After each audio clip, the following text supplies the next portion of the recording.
Hola mis amigos, la ley y la gracia, parte 3 en nuestro estudio bíblico de este día. Tenemos algunas preguntas interesantes acerca de la ley y la gracia. Hemos visto que la ley de Dios es el código por el cual Dios debe juzgar a toda la humanidad. Hemos visto que la ley de Dios, escrita con el dedo de Dios, refleja su carácter y el propósito que Dios tiene para nuestra vida. Hemos visto que la ley de Dios nos muestra el pecado, nos dice lo bueno y nos dice lo malo, y que por gracia somos salvos, y que al conocer a Jesucristo como nuestro Salvador personal, aceptamos entonces no solamente su salvación, sino que aceptamos también su sagrada ley, que es santa como el mismo Señor Jesucristo es santo. Y ahora vivimos una vida de conexión con Jesucristo, entendiendo que no nos podemos salvar por nosotros mismos, entendiendo que la respuesta del amor de Dios hacia nuestras vidas es la expresión de una fe activa, obedeciendo y colocando en práctica la base del gobierno de Dios, que es el amor, que está expresada en la ley de los 10 mandamientos. Y ahora la pregunta es, ¿puede la gracia de Dios, o sea, la salvación que Dios nos da gratuitamente en Cristo, nos da la licencia o la libertad para que nosotros ignoremos los 10 mandamientos? Vamos a ver qué nos dice a nosotros el libro de Romanos capítulo número 6. Romanos capítulo número 6 y el versículo número 1 y 2 dice así: ¿qué pues diremos? ¿Perseveraremos en el pecado para que la gracia abunde? O sea, vamos a seguir viviendo nosotros entonces en la lascivia, en la mentira, en la borrachera, en la maldad, en la promiscuidad sexual, en la santería, en la brujería, en la hechicería, odiando al enemigo, matando personas, robando. O sea, vamos a seguir entonces haciendo eso porque como ya la gracia de Dios nos cubre y somos salvos por la gracia, entonces también ahora podemos seguir pecando. Eso es lo que el apóstol se está preguntando.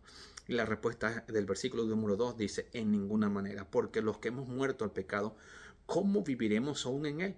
El apóstol está hablando acerca del bautismo como el símbolo de la muerte del pecado y la resurrección a vida nueva. Por eso Jesús le dice a Nicodemo en San Juan capítulo número 3 que el bautismo es el nuevo nacimiento, es el nacer ahora una vida nueva en Cristo Jesús. Pero el apóstol dice que en ninguna manera, porque entonces ahora hemos recibido la gracia de Jesús, tenemos el permiso, la licencia por la ley de Dios, para que entonces ahora podamos vivir en desobediencia. Eso era antes. Ahora, aunque nuestra tendencia es pecaminosa, aunque somos seres humanos imperfectos, no obstante recibimos el poder de Dios en el bautismo, cuando morimos al pecado y resucitamos una vida nueva con Cristo Jesús, ya que recibimos el perdón de los pecados, pero también recibimos el don del Espíritu Santo. Y ahora el versículo número 14 y 15 de Romanos capítulo 6 dice así: porque el pecado no se enseñoreará de vosotros, o sea que el pecado no va a dominarnos más, ya no seremos más esclavos del pecado, pues no estamos bajo la ley, sino bajo la gracia. ¿Qué significa que no estamos bajo la ley? Bueno, recuerden que antes de la venida de Jesucristo el ser humano estaba fiado, Dios no había pagado. Por lo tanto estamos bajo la ley porque la ley exige la muerte del pecador. La ley exige o demanda la muerte del transgresor de la ley. Es por eso que Dios ordenaba sacrificio de animales, corderos, porque solamente por sangre tiene que haber remisión de pecados. Pero esos corderos solamente eran un símbolo del verdadero cordero de Jesucristo, el Hijo de Dios. Entonces, en ese sentido, toda la raza humana nosotros vivíamos bajo la condenación de la ley, que es la muerte eterna. La paga del pecado es la muerte. O sea que nosotros como seres humanos violamos la ley de Dios. Pero Jesús vino a este mundo y tomó el lugar de todos nosotros. Y eso estaba profetizado en Isaías capítulo 53, cuando dice: mas Jehová cargó en él el pecado de todos nosotros. Eso quiere decir que ahora estamos bajo la gracia. ¿En qué sentido? En que ya Jesús pagó. Nosotros no tenemos deuda con la muerte. Jesucristo la pagó. Lógicamente, si yo no acepto a Cristo Jesús, pues la palabra de Dios me dice que estaré perdido eternamente para siempre. Solamente tendré esperanza de la resurrección de los muertos en la segunda venida de Cristo si en vida yo acepto el sacrificio de Jesús y lo acepto como mi Salvador personal. Pero fuera de Cristo no hay resurrección de vida eterna. Fuera de Cristo no hay esperanza. Aunque Jesús pagó la ley, el pecado, pagó nuestras transgresiones con su propia muerte y dio su sangre por nosotros, solamente es transferible esa divina gracia a aquellos que lo aceptan como su Salvador personal. Es por eso entonces que la palabra de Dios nos dice el apóstol en el versículo número 15 de Romanos capítulo 6, después que nos dice en el versículo 14 que ya gracias a Cristo, a su sacrificio, no estamos bajo la demanda de la ley, que era la muerte, sino que ahora estamos bajo la gracia, o sea, estamos ahora en la dispensación de que Jesús pagó la paga del pecado, mas la dádiva de Dios es vida eterna en Cristo. O sea, no hay vida eterna fuera de Cristo. En pocas palabras, aunque la salvación es gratuita, la salvación es condicionada solamente en Cristo Jesús. Luego el versículo número 15 dice, entonces, ¿qué pues haremos? ¿Pecaremos porque no estamos bajo la ley? O sea, ¿vamos a pecar ahora porque Jesucristo pagó la muerte por nosotros y pagó la demanda de la ley, satisfizo la demanda de la ley que era la muerte eterna? Pues esa fue la muerte que Cristo murió por nosotros, la muerte que no tiene resurrección. Entonces el apóstol se pregunta, entonces porque ahora Jesús pagó la muerte que la muerte eterna, la que nosotros teníamos que pagar, entonces por eso tenemos licencia para que sigamos viviendo en el pecado. Mira lo que dice, el verso número 15 dice, de ninguna manera. O sea, en ninguna manera. Vuelve a rectificar lo que dice en el versículo número 1, de ninguna manera. O sea, nótese que en 15 versículos, de los 15 del capítulo 6 de Romanos, 2 veces Pablo dice, en ninguna manera, o sea, en ninguna manera. O sea, que no estamos autorizados porque ahora vivimos bajo la gracia. Repito, la gracia es que Jesús pagó el precio del pecado de todos nosotros. Y el bautismo en el capítulo 6 nos dice que si yo acepto a Cristo y me bautizo, entonces ese bautizo que simboliza la muerte a este mundo y la resurrección, una vida nueva con Cristo Jesús, entonces yo tengo parte en la resurrección de los muertos, en la segunda venida de Cristo Jesús, porque yo he aceptado esa gracia, he aceptado la gracia de Dios. Pero la palabra de Dios dice que en ninguna manera, entonces ahora nosotros vamos a vivir para estar viviendo en contra de los mandamientos de Dios. Y ahora vamos a la segunda pregunta. Dice así, ¿qué nos prometió nuestro Dios en cuanto a su ley? Fíjate que hay una promesa maravillosa que está en el libro de los Hebreos. Y te voy a decir aquí en Hebreos 8, capítulo número 10, que esto es lo que sí está profetizado, que Dios va a hacer con nosotros y con su ley. Hebreos capítulo 8 y el versículo número 10 dice así, por lo cual este es el pacto que haré con la casa de Israel después de aquellos días, dice el Señor. Pondré mis leyes en la mente de ellos y sobre su corazón las escribiré y seré a ellos por Dios y ellos serán mi pueblo. Y entonces nos dice la palabra de Dios que el apóstol a la carta a los Hebreos dice que ¿qué es lo que sí Dios va a hacer con la ley? Dice que Dios va a escribir en nuestra conciencia, en nuestra mente y en nuestro corazón sus mandamientos. En el pasado lo escribió en tablas de piedra, en el monte Sinaí. Lo escribió twice, lo escribió 2 veces. Pero ahora, después de la muerte de Jesús, ahora lo va a escribir en la conciencia y en cada corazón de cada creyente que se bautiza por inmersión, como fue bautizado Jesucristo. A mí me parece que esto es maravilloso, porque ahora yo veo la ley como el ayo, como el tutor que me lleva a los pies de Jesús.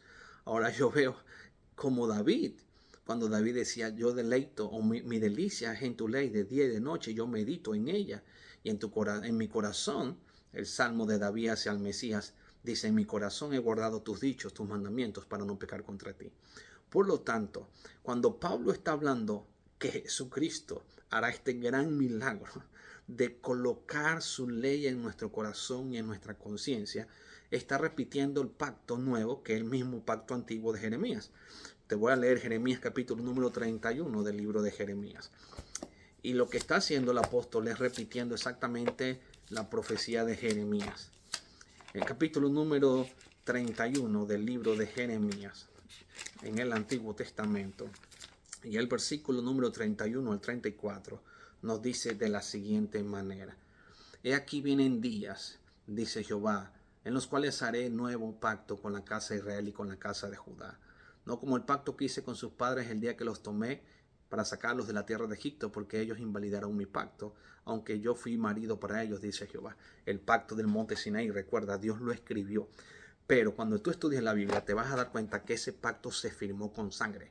la Biblia dice que Moisés tuvo que matar unos animales, porque si no había sangre rociada sobre la ley, entonces no había pacto.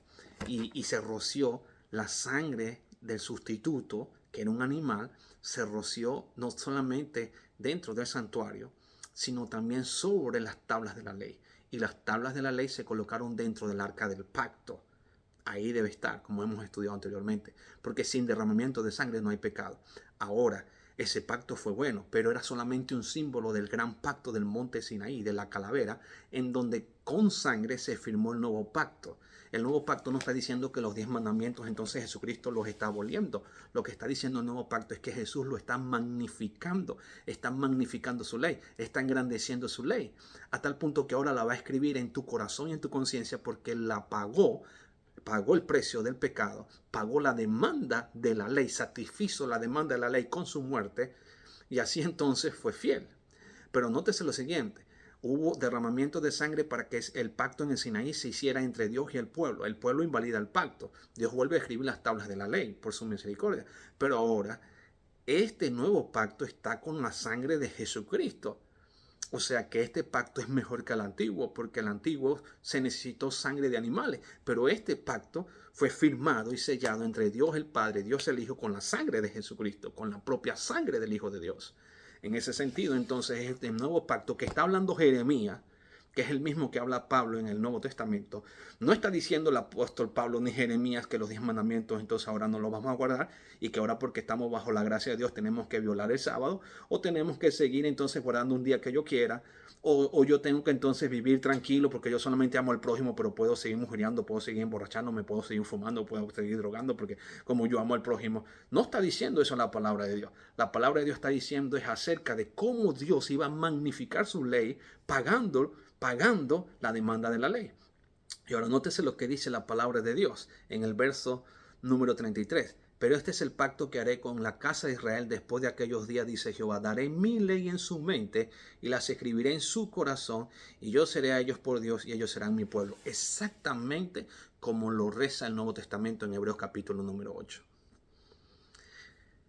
Ahora, según el libro de Apocalipsis, Satanás tratará de hacer guerra contra los que guardan los 10 mandamientos de Dios y tienen la fe de Jesús. Vamos a Apocalipsis capítulo 12, versículo número 17 del libro de Apocalipsis. Ahora entendemos por qué tanto odio con respecto al sábado, tanto odio con respecto a la ley de Dios, tantas mentiras acerca de la ley de Dios, que eso era para el Antiguo Testamento, que ya no se debe cumplir. Ahora entendemos por qué. Y es que detrás de todo eso está el demonio, el equipo perdedor, el líder de la muerte es el equipo perdedor. Ahora yo te invito para que tú juegues para el equipo campeón, el de Cristo Jesús, no el equipo perdedor, el diablo. Es el loser, es el perdedor. Escucha lo que dice Apocalipsis 12, el verso 17. Entonces el dragón, que representa al diablo, se llenó de ira contra la mujer. Recuerda que la mujer representa a la iglesia de Jesús, pero no es la mujer esa que está ya borracha, llena de la sangre de las personas. No, de muerte de gente en la Edad Media, no. La que violó los 10 mandamientos, que ahora sustituye el bautismo de inmersión por la aspersión, que enseña idolatría. Esa no. Esta, la mujer, es la que tiene la palabra de Dios. Y dice la Biblia, el diablo se fue a hacer guerra contra la mujer y hacer guerra contra el resto de la descendencia, que es remanente, el remanente, lo que queda de la iglesia de Dios en el tiempo final. Y dice así, los que guardan. ¿Cuáles son las características de la verdadera iglesia? ¿Cuáles son las características de la iglesia que sí está preparando el mundo para la segunda venida de Cristo? La misma de siempre. Los que guardan los mandamientos de Dios y tienen el testimonio de Jesús. ¿Y qué dice la Biblia? Que el dragón, el diablo, está airado y se fue a hacer guerra contra ellos. Ahora entendemos por qué tanto odio con respecto a la verdad del sábado y con respecto a guardar los 10 mandamientos. Y es que el diablo está en contra de eso. Y dice que usa los gobiernos para perseguir a los que enseñan los mandamientos de Dios y tienen la fe de Jesús. Hacer guerra. Y el capítulo 14, versículo número 12 de Apocalipsis dice, aquí está la paciencia de los santos, los que guardan los mandamientos de Dios y tienen la fe de Jesús. Querido amigo, hay un solo equipo. El equipo de Cristo Jesús. Es el único equipo victorioso. Desde Génesis hasta Apocalipsis, solamente hay un pacto. El pacto que Dios firmó ahora vigente para nosotros en la cruz de Calvario con la sangre de su propio Hijo Jesucristo para magnificar su ley, para pagar el precio del pecado y para satisfacer la demanda de la ley. La demanda de la ley exige la muerte del pecador, pero Dios tomó el lugar de nosotros y pagó con su alma, con su vida, con su sangre, para que ahora Él mismo escriba en tu corazón y en tu conciencia la sagrada ley de Dios. Por lo tanto, debemos cuidarnos de la presunción.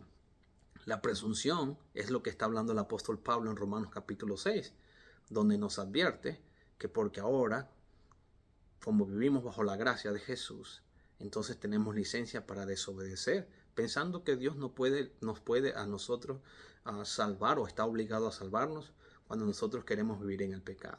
Y eso no es lo que enseña el Evangelio de Jesús. El Evangelio de Jesús nos enseña que Dios tiene ira contra el pecado, aborrece al pecado, pero Dios ama al pecador. Y todo pecador que se arrepiente y que somete su voluntad a Cristo y que guarda sus mandamientos, la palabra de Dios dice que hallará gracia ante los ojos de Dios. Por eso debemos cuidarnos de la presunción. La presunción es la falsificación de la fe. Pensar que nosotros entonces tenemos que seguir sometiéndonos al diablo para que entonces Dios nos tenga que salvar. La palabra de Dios dice que no. La palabra de Dios dice que sí, somos pecadores, pero dice, resistid al diablo, someteos a Cristo y el diablo huirá de vosotros. En San Mateo capítulo 7, el versículo número 21, la palabra de Dios nos dice de la siguiente manera. San Mateo capítulo 7. Nota lo que dice, lo que el Señor Jesucristo nos está diciendo aquí. Dice, no todo el que me dice Señor, Señor entrará en el reino de los cielos, sino el que hace la voluntad de mi Padre que está en los cielos. ¿Cuál es entonces el que entrará en el reino de los cielos? ¿Todo el que dice yo soy cristiano, yo Señor, Señor, Señor? ¿O el que hace la voluntad de Dios que está en los cielos? Y tú te preguntas, entonces ¿cómo puedo hacer la voluntad de Dios? Te lo acabo de leer. La Biblia dice, aquí está la paciencia de los santos. Apocalipsis 14, 12. Los que guardan los mandamientos de Dios y tienen la fe de Jesús. Somete tu voluntad a la voluntad de Jesús y Jesús escribirá en tu conciencia, en tu corazón, sus 10 mandamientos. Que Dios te bendiga.